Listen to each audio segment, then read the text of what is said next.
I'm Derek, one of the hosts of Return to Oswald. Return to Oswald is a podcast about the iconic HBO show Oz. And we started it quite simply because my friend Brandon has never seen a single episode and we loved living through its horror. Scar, Brandon, and myself get together every Tuesday and discuss this show, episode by episode, season by season. We have great conversations and nothing gets held back. We respect each other too much to lie. And we talk about how absurd this show really is when you look back at it. Like, how long is the time frame in Oz? People are getting executed within like 3 days of getting there. And why do they show people if they're just going to kill them within 8 minutes? That did happen.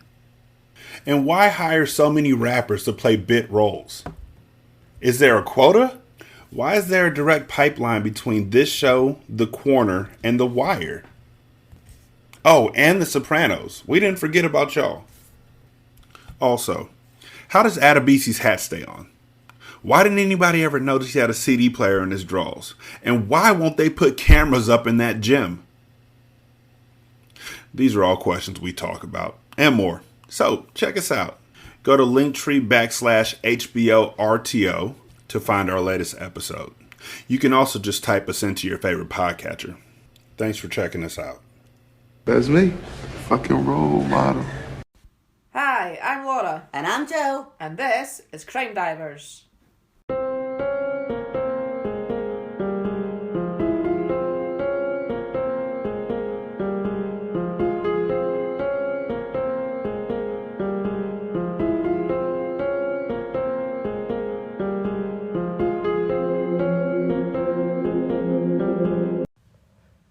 Hello everybody, welcome to today's episode. Hello.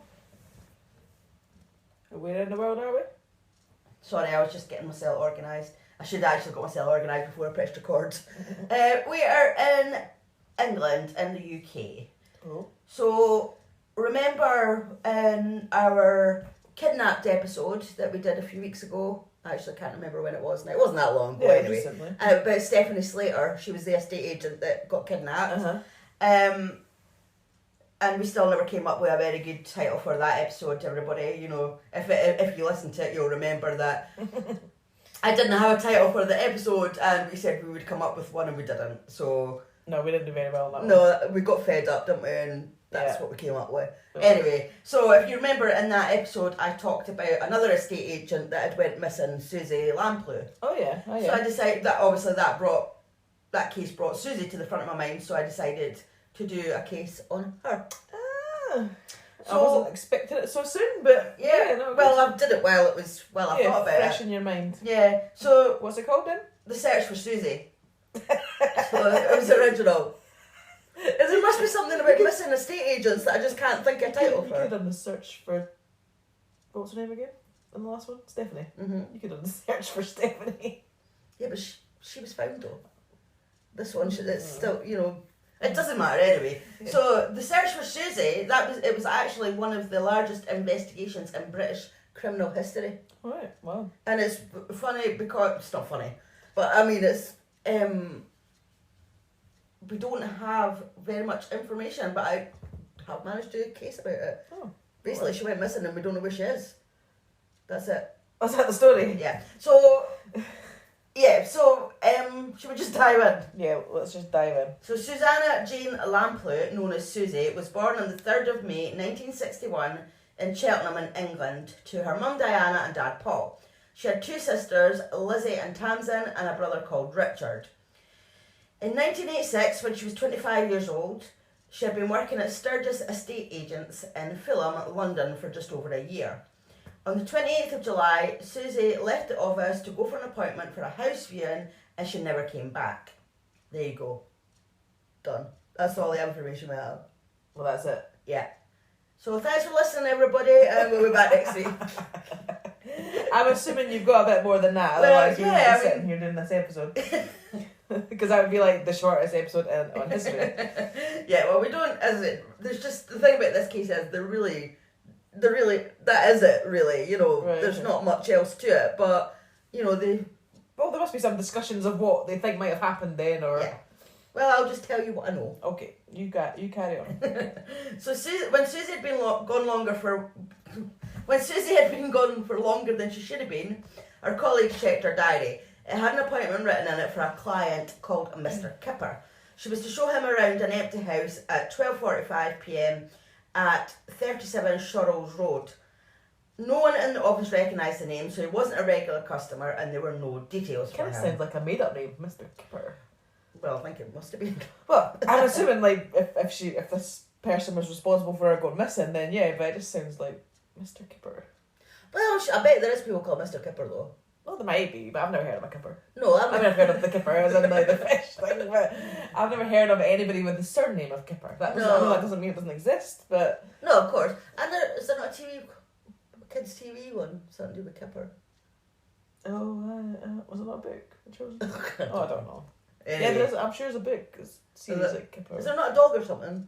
Oh, it could be. Anyway, it could be anything. Yeah. It just strikes me already as an unusual sort of surname. So basically, what you're saying is, if you had made that appointment and somebody had said that their name was Mr. Kipper, you would have been like, oh, what an unusual name. Yeah. I think that's what I would have been saying. Yeah, like, oh, that's a bit of a random surname. But you wouldn't have thought it. I wouldn't have stopped me probably going to an appointment, of course. But it strikes me as just not. I think it seems even more strange because of what actually. Well, yeah, because now that we know she's disappeared, it kind of already gives you a bit of a like, oh, it sounds like a made up name. Somebody's made it up. Yeah. So as the afternoon wore on, her colleagues grew more and more worried. She did live in her own flat, but her co-workers called her parents to ask if they'd heard from her, but they hadn't. Mm-hmm. So when it was realised that no one had heard from her or seen her since about midday, she was reported missing to the police. So of course, the police went to the house where she was meeting the client, and nothing, I don't even think they actually entered the house. Right. It doesn't look like it was an empty house though, so I suppose you can. Not much in there to look at. Yeah, it's not like stuff could have been moved around or anything like that. So that's true. And then they went to her flat because just in case she'd went home for whatever reason. Mm-hmm. But there was nothing. They went to the flat. They forced their way in, but there was nothing untowards there. There was no sign of a struggle. It didn't look like she'd been back. So on their way back to the police station, they heard that Suzy's car had been found on Stevenage Road, which was about 1.5 miles from where she had been meeting Mr. Kipper. Oh, right, okay. So they went to inspect it, and it just appeared to have been abandoned. It wasn't parked properly. It was parked overlapping someone's garage. The passenger's door was locked, but the driver's door was unlocked, and the driver's seat was pushed back, which indicated that Suzy hadn't been driving it. Mm-hmm. But the keys, they were never found. Right. So there were reports of her being seen by a few people. She was seen having what looked like an argument with a man outside of the house on Shorrells Road, which was obviously really worrying. Mm-hmm. As more time passed and with little to go off, the police asked for help from the media. And by the beginning of August, the police had over 700 calls from the public with possible information. And 100 of those calls were from people who believed that they had seen Suzy on the day that she disappeared. As the media picked up the case and the search for Suzy went national, her family tried to search for any answers. Her brother Richard said that she had no enemies, she had no major boyfriends who could maybe have done something to her. There was just nobody who would be a likely suspect. Yeah. There was nobody obvious. No obvious person. Yeah. So despite huge public support, each lead that was provided just reached a dead end. They were just getting nowhere. Mm-hmm. And as I said, that's basically the information. There was just none. Just nothing. It's like she just disappeared into thin air. So within weeks of Suzy's disappearance, her parents set up their first meeting of the Suzy Lamplugh Trust. Uh-huh. They channeled their agony of not knowing what happened to their daughter into a charity. They felt that something positive had to come out of Suzy's disappearance. Mm-hmm. And Diana, her mum, she just felt that it just couldn't be all negative, what had happened. Yeah. So the charity, it was to be aimed at people who wanted to live more safer, confident lives and to find ways of educating people to take steps to improve their personal safety. So I had a look at the website. And it tells you, obviously just a bit like Suzy's story, sort of what happened. Yeah. And there's open access personal safety courses, and there's an open access stalking awareness training course. All right, okay. There's advice on personal safety at work, there's a stalking helpline, and there's also information about safety online. So obviously it's been updated over the years. Yeah, of course. And as I say, it just looks really helpful. So if anyone wants to take a look, the website is www.suzylamplugh.org. So it's Suzy as in SUZYLAMPLUGH.org. So I'll put that information at the show notes just in case anybody wants to go and have a look. Sounds interesting. Yeah. So from a little room in the family home, Suzy's parents worked to spread the important message of personal safety while maintaining the pressure on the authorities, obviously, to keep up the search for Suzy. Of course. But as the months went by, they just came up with nothing. As I said, it's just like she vanished into thin air. Wow. So the inquiry went on and on until it was tapered down about a year later. The police just had no leads, they had no body, and no real suspects or a motive. Just nothing to go on. Yeah, there was just nothing. And also, there were a lot of demands on the police around that time. For example, they had an active provisional IRA campaign going on in London, and there were a number of high-profile robberies, and the police force obviously wasn't as big as it is now. Yeah. So it's just understandable that it was just tapered down because they just had nothing there's nothing to go on, and they had other, as I said, they had other big stuff going on. Yeah. So over the following years, the public interest in Suzy never decreased, and her family campaigned hard to keep her in everyone's minds. The charity went from strength to strength, but after 12 years of no sightings of Suzy, her parents decided to go to the High Court and have her officially declared dead. Right, okay. So, but that actually coincided with the police deciding to do a review on Suzy's case. So with her being missing for so long, it had morphed into a homicide investigation, and the cold case unit looked at her case and wanted to review it, as obviously there had been forensic advancements in years since she had gone missing. So 14 years after Suzy had disappeared in the year 2000, the police tried to solve the mystery again. So there's a massive media coverage of the case in 1986 and for years after, and various theories were put forward, but of course there was no hard evidence of anything. Although, all of the information that the police had did seem to point to one man, so we do have a suspect. Oh, we do have a suspect? Yes. Oh, I was not expecting us to have one. Yeah, and basically, as I'll tell you, well, you don't know, I'm not going to tell you anything, we'll get to it when we get to it. Yeah, we'll get to it when we get to it. I'm not spoiling it for you. Okay.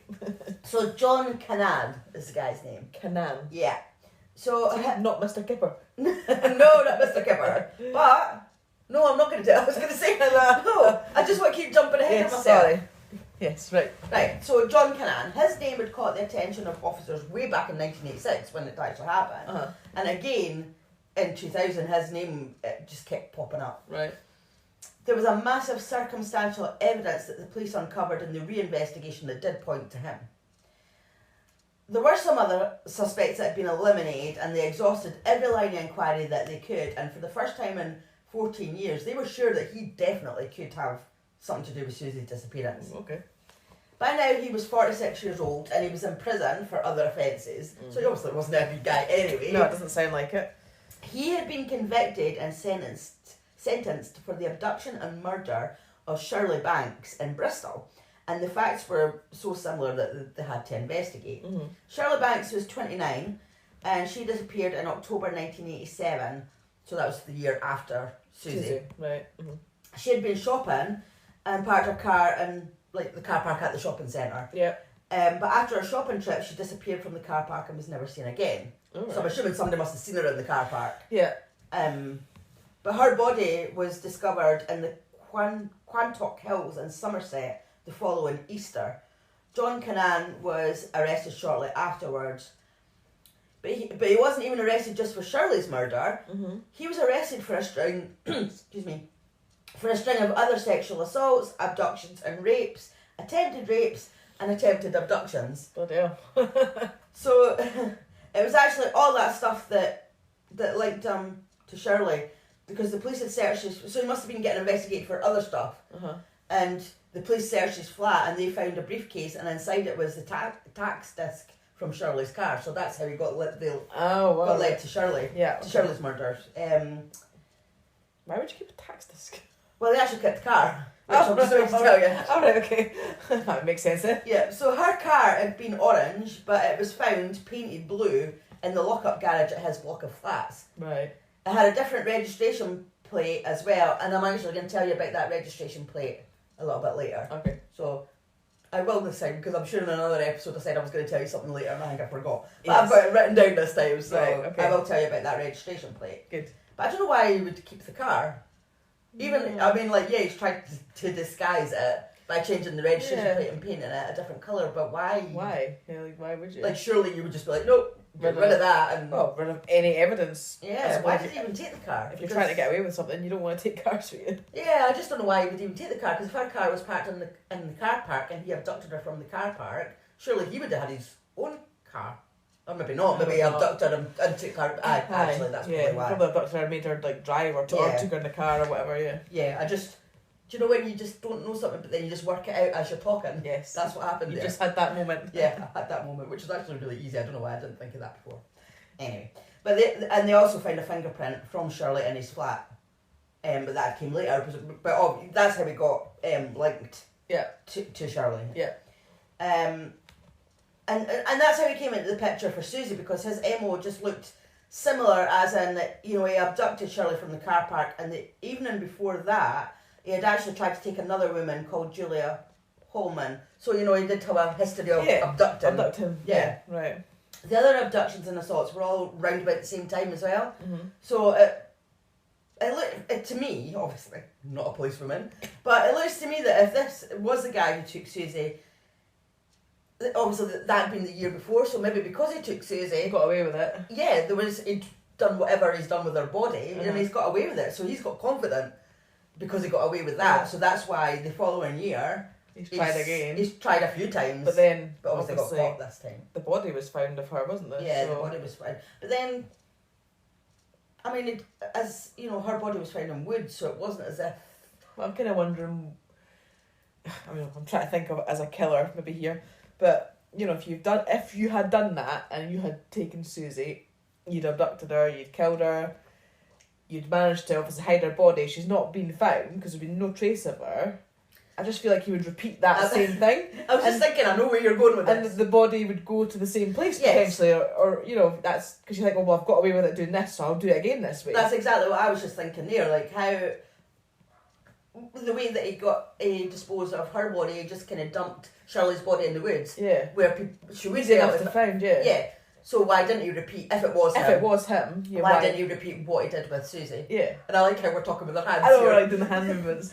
Yeah, so... well, obviously we can't answer that, but exactly. I just, you know, that's what I would be thinking. Like, why wouldn't he have done that if he had done? If he had abducted Suzy? I get where you're coming from, and I wish I had the answers. But we don't. So even though John Canaan had a string of convictions, Bristol is actually over 150 miles away from Fulham, where Suzy was taken. So they needed more evidence than just a similar MO, obviously. Yeah, of course, because it can be similar. It doesn't mean that they've been committed by the same person. Yeah, of course. So the Lamplughs later said that they had told the police that they thought Suzy had a boyfriend in the last few weeks before she went missing, and they believed that he came from the Bristol area. Right.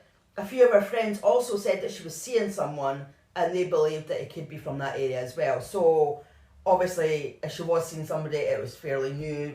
She mustn't have introduced them to her family and friends. You know, just seen it maybe just a casual thing. I don't know.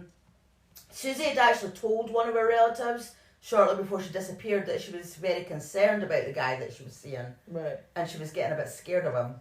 But so could it be that, you know, this guy has pretended to be like a person, like a client that wants to view not a person. I mean, like, pretended to be like a client that wants to view something, got her there, she's then realised, oh, it's you, if she's been seen having that argument. Yeah. Because it's somebody that she actually knows, and then that's what's potentially going to happen. Well, that could fit in. Yes, I think that's probably what the sort of theory is. Yeah. John Canaan was interviewed by the police twice. And this is a bit strange. Like, he was in prison, in the borough of Hammersmith in Fulham. Yet he denied ever being. He denied ever being, like, he said he'd never been to Fulham. Well, you've been in prison in Fulham. Yeah, and like he knew where the surrounding areas were. Like, he knew where Notting Hill was, where Kensington was. He knew where Hammersmith was, but he'd never been to Fulham.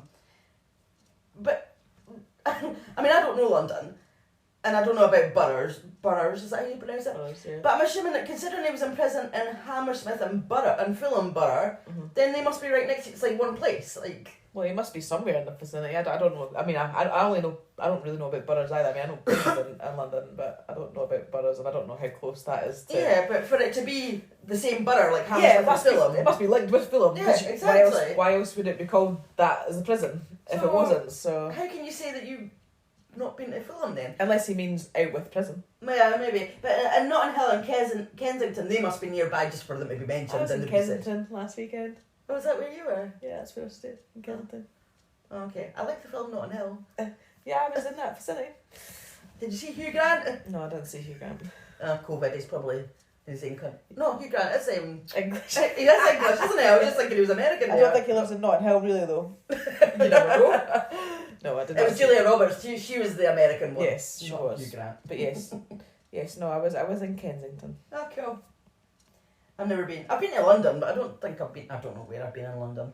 I've been a couple of times. Place, yes. Yeah, I've been a couple of times, but I couldn't tell you where. Yeah, I mean, I must admit, luckily, like, you know, Justin's because he's from down that way, so he knows his way around and he's very good. So I'm just like, yeah, I've got no clue where I am. I find London a bit scary. Yeah, it's a bit. It's like a different world to where we live, like, more in, like, by the sea and countryside. Yeah, rural, is that right? Rural, yeah. Yeah. Whereas, so like, big towns, big cities, they're a bit scary. It's a bit scary for me, like, and I would not like to live there personally. But no, I wouldn't either. But you know, each to their own. Mm-hmm. I'm sure it's a lovely place. In parts. Yeah, but anyway, like, wait now. Right, so anyway, yeah, that was lies because he had been in prison before Suzy went missing. Right. And he'd had day release to go to work experience. Guess where? In Fulham. In Fulham.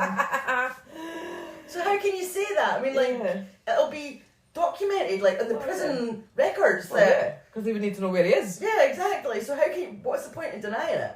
Yeah, that's just stupid. Mm. So, well, criminals are stupid. Well, yeah, I think sometimes they just like to tell a lie, see what they can get away with. Yeah. And coincidentally, he had been released from prison the Friday before Suzy went missing. So, but then to me that wouldn't tie in. If it was him, like, because if they were saying that she'd met this guy, then surely it wouldn't have been him. Well, yeah, but is that what I was just about to say was I don't actually know how long he was in prison for. Because if they were saying that this was the guy that she was seeing, unless she found out that he'd been in prison, maybe that's what was scary about him. That's what she was concerned about. I mean, I know we're just surmising. I mean, it could be. But if he must have been in prison while she was seeing him though, because he was released on Friday and Suzy disappeared on the Monday. So if she'd been seeing him, then she must have been seeing him before he went into prison. Yeah. And or maybe they finished. See, maybe that's what it was. Maybe she was seeing him before he went to jail. He went to jail and she was like, right, okay, I'm not seeing him anymore. And then she was scared because he was getting out of jail. Yeah, maybe. But we don't know. We don't know.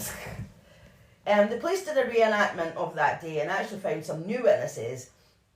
One of them was a jogger. He said that he saw people who he thought looked like Suzy and John Canaan having an argument in a car, which he said was a left-hand drive BMW, either black or navy blue, and the car sort of drove off fast. Police believe that Canaan had access to a black BMW, as he had an associate who lived in the same hostel as he did. It was like a prison hostel, so he came out of prison and into like a prison hostel. And this guy owned the black BMW. Alright, for a prisoner that's just in a hostel to own a BMW. Yeah, but he could have been rich before he went into prison. No, that's true.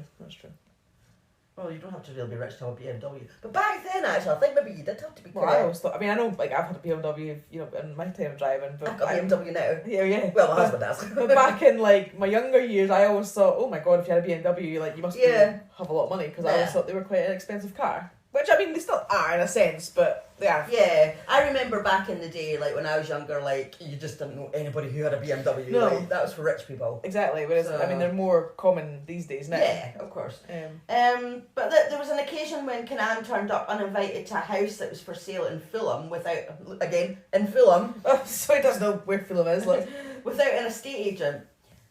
So this house was up, as I said, this house was up for sale. So he just turned up at the door, and the woman let him in. Because obviously he said that he wanted to view the house. But he didn't realise that her husband was also there. So I don't know, she maybe wouldn't have let him in if her husband wasn't there. Okay. But, and did he think he was getting into her house and was going to do something? Yeah, she said that he was behaving strangely. But then her husband came into the room and Canaan just left. So she was lucky. I was going to say, maybe she's on a lucky escape. Yeah, I think so, by the sounds of it, yeah. A witness came forward and said that they saw John Canaan looking in the estate agent's window the day before Suzy went missing. Right, okay. Do you know what? Like, just as I'm kind of reading through this again, I don't think that John Canaan was the man that she was seeing. I think John Canaan could have been the man who abducted her. Yeah. But I don't think, just with him being in prison before she got abducted and stuff, and the fact that he's been looking through the window, maybe he's... I mean, if he didn't know her, why was he just looking through the window? Who was she caught arguing with? Like, well, it could have been the guy. I mean, like, he could have been... It could have still been... She didn't necessarily have to know him, did she? Like, they could have been arguing about the fact... I don't know, he could have been just acting strangely, or... That's true. Just because you don't know somebody doesn't mean you're not going to have an argument with them. This is very true. It depends how he was acting. Anyway, that's just my opinion. I don't know. None of us know. Nobody knows. No. So all this information pieced together began to paint a picture of what might have happened to Suzy and who could be responsible for her disappearance. Oh, and the name in Suzy's diary, the name that was, what was his name? Who was she meeting? Mr. Kipper. Right? Apparently in prison, Canaan's nickname was Kipper. Oh. Now, you said that was an unusual name. Yes. So why... That seems a big coincidence. That is a big doesn't it? coincidence, yeah. That his nickname was Kipper. Uh-huh. I don't know why it was Kipper. Maybe it smelled of fish. Maybe. But I don't know why it was Kipper. But yeah, to me that just seems a very big coincidence. That's a big coincidence, yeah. So the police decided to look further into Canaan's background. So he was born in the Midlands to a middle class family. At the age of 14, he was convicted of a sexual assault. After school, he worked as a car salesman, and at some point he got married and had a child. He later left his wife and child and got a girlfriend, but she said that when they fell out, he would attack her quite brutally, and that seemed to be a pattern with other girlfriends as well. He didn't like rejection, so if he was rejected, he would resort to violence. Right, okay. Like when he was feeling rejected, he would resort to violence. One former girlfriend in particular provided the police with some very specific information. They once had a conversation in the car near Norton Barracks in the West Midlands, and he said something like, "Who knows, Suzy could be there." The police wanted to look there for Suzy, but unfortunately, in all the years that had passed since Suzy had disappeared, the area had been redeveloped, and the advice that the police were given was they just wouldn't succeed because they would have to dig up houses. Oh, wow. So we'll never know if that comment from Canaan was real or not, so that's where she could be. But yeah, they can't even go and look. No. Because you'd have to dig up houses, so you can't just go and dig up people's houses, can you? No. So that's awful. yeah, so another...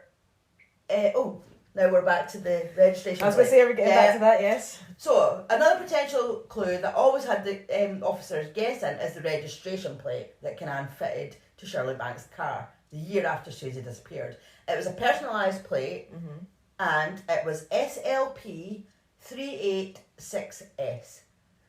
So this could mean Suzy Lamplugh, so SLP. The 3 could be that she was his third victim, and the year, which was 86, so 386. Don't know what the S at the end is. But. And there's also a theory that it could be a reference on a map. And that reference on a map, because obviously they looked it up, is very close to Norton Barracks. Oh, wow.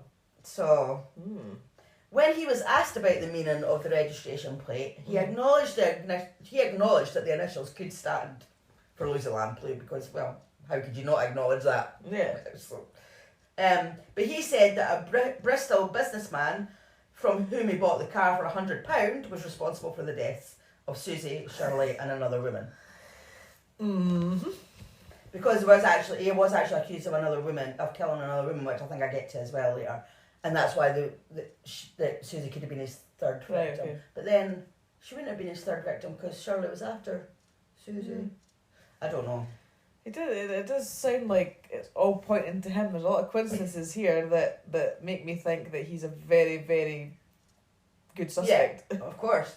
So with all this information pointing to Canaan, officers made a decision to launch a search for Suzy's body in the place where Canaan had disposed of Shirley's body, the Quantock Hills. Mm-hmm. So he used to go on holidays to that region when he was a child, and he knew the area well. Mm-hmm. And it was just like farmland and forest. Right. Unfortunately, they didn't find Suzy's Oh, body. no, because to me she sounds like she might be near the barracks. Well, we don't know. Oh man, it's a shame that they can't. I know they can't dig up his house, but that must be so frustrating if they feel like that's where she could be, but yet you can't actually go and have a look. I know, but imagine if they dug up the houses and she wasn't there. Well, yeah, I mean, I know that would be like a complete waste of time and an And upset for... apparently it would cost a hell of a lot of money. I think like, money is also a big deal in it as well, because if you're going to knock people's houses down, then you would have to compensate them for it. Of course you would, yeah. So it'd be a lot of money, and for maybe nothing. Yeah, well, that's true. It's not a guaranteed.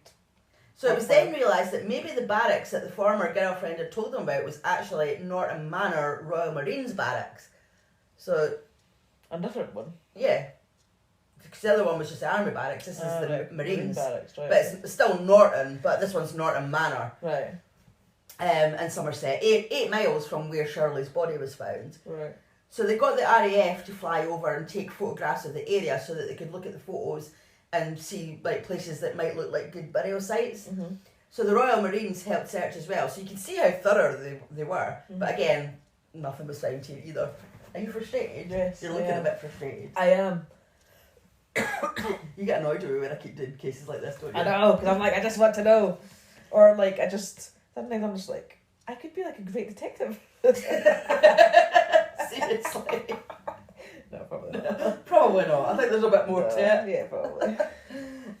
So the lead investigator interviewed Canaan, and he didn't give an alibi, which they reckon like is probably because if you do give an alibi, then it gives the police a chance to prove or disprove it. So without an alibi, there's nothing to prove or disprove. So they reckon that's why he's not giving an alibi. Mm-hmm. So with Canaan giving nothing away and no hard evidence pinning the crime to him, the new investigation ended. So even though Canaan was arrested, he was never charged. You just yawned. But no, sorry. Am I boring you now? No, just frustrated. So he was never charged. Prosecutors agreed that the police did a very thorough investigation and they just didn't see what else they could do. Mm-hmm. So regardless of this outcome, police at a press conference named John Canaan as the man they believe murdered Suzy. Oh, wow. Which, that's unusual. Like, they never usually do that because... Oh, innocent until proven guilty, isn't it? Yeah, but they actually named him. Mm. And they believe that he did murder him. So sure. So in 2010, officials decided to revisit Norton Barracks after they got some new information, but this search drew a blank. So still to this day, John Canaan is the main suspect in Suzy's disappearance. He still denies any involvement, but has made cryptic remarks in the past. Right. So one of them was that he said to his solicitor, "I may well tell all when my mother dies." So it is thought, a lot of people do think that he might confess when his mum dies. What, does he just not want his mum to... I mean... Well, Wait, surely he's disappointed her already I was just going to say, if he's already been in prison and convicted of other things, I mean, she's already... Maybe he doesn't want to hurt her anymore, maybe she's ill and doesn't want to sort of, cause her any more distress. Maybe He just said that, I don't know. Well, Hugh, in 2000 he was 46, I think. So he must be in his 60s now. So his mum could be So his mum... 80s, 90s. Yeah. So, unfortunately, he is eligible for release in 2022. Oh, right. So if he does get released, why would he confess then?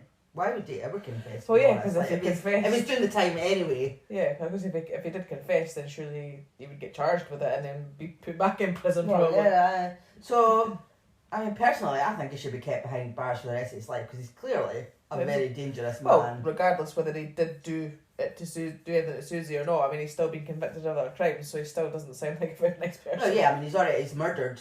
Yeah. Shirley has proved that he did that, and also he was also a person of interest in the murder of a 27-year-old insurance clerk called Sandra Court.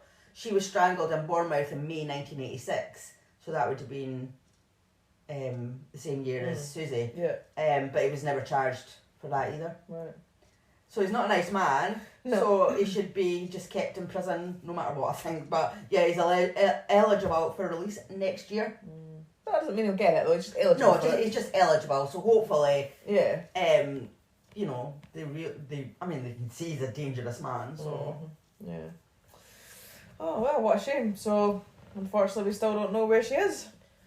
No, I know, and it's so frustrating. I know. And imagine how family must feel. Because they can't get full closure because they don't have her body to put to rest. I think I read that her mum died. Right, okay. So can you imagine, like, dying and not knowing where what happened to your child or where she is? I know, that is quite horrific. Yeah. It's awful. I mean, I would hope that maybe one day we would find out. I always hope that one day with these cases that are unsolved that you do find out, just for the sake of the families, you know, gets a bit of closure. And yeah. You know, even for the victim themselves, because, you know, they deserve to have, you know, a proper burial or cremation or whatever, rather than just being, if they are dead and they are lying in a shallow grave somewhere. Yeah. It's awful. It is. It really is. I mean, that poor family, just not knowing. I know. That's it. I think that's what's worse. I mean, they've probably accepted that something bad did happen to her. Yeah, they did. They accepted it. But I think it's probably even more torturous to not know where she is. I mean, and what happened to her? Yeah, as well, what happened to her? Yeah, just so that they can process it, and you know, it's still obviously going to be awful for them, but at least they could process it. You know, have an answer to what's happened, and you know, grieve properly, and yeah, you know. And as I said, I mean, because her brother. It said like they know. I mean, they're like obviously we know that something happened to her, that she'd been murdered. We know that she died. Yeah. We knew that quite early on. Yeah. But as you said, it's just not knowing. I know, that's it. So there you go. There's another one for you. Yes, thanks for that today. Yep, and thanks to everybody for listening. And if you would like to follow us on any of our social media, or if you'd like to join our Patreon, etc., then I will write all our details in the show notes. Yeah. And obviously, if you do like to listen to our our unsolved cases, frustratingly at times, I'll get a solved one next. Oh, thanks. Please don't forget to subscribe, rate, review. Thanks for listening. Bye.